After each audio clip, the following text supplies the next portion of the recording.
Jack Bogle probably did more to democratize investing than any other person who's ever lived. He introduced the index fund for individual investors, and he drove the costs of participating in the financial markets down to unprecedented levels. Over the past 25 years and dozens of interviews, I really got to know Jack. Mark Cuban told the Wall Street Journal Online that diversification is for idiots, and buy and hold is a crock of manure. Yeah. Is he right? The math has been proven over and over again.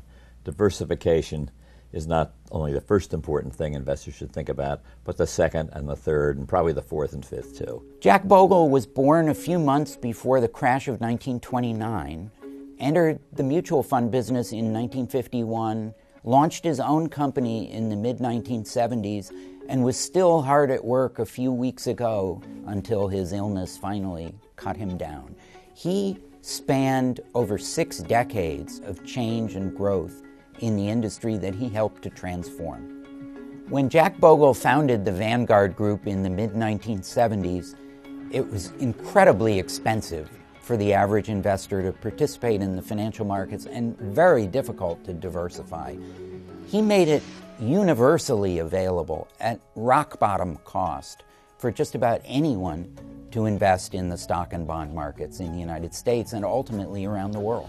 Jack Bogle has probably done more for the American investor than any man in the country. Jack, could you stand up? There he is. Like all great entrepreneurs, Jack Bogle was stubborn. It took more than a decade before index funds really caught on. But once they did, they took off and they became a multi-trillion-dollar industry. And then, characteristically, Jack Bogle started to worry that maybe they were getting out of control, too big for the health of the financial markets as a whole. Do you think that indexing, your creation, has gotten out of hand? The answer to that is unequivocally yes. Mm-hmm. Of course it's That's surprising. It can be bastardized, and it has been bastardized by being the source of, my understanding is 40% of all the stock trading in the U.S.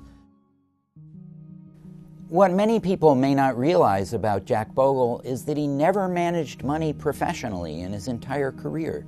Technically, he wasn't an investor at all in the professional sense.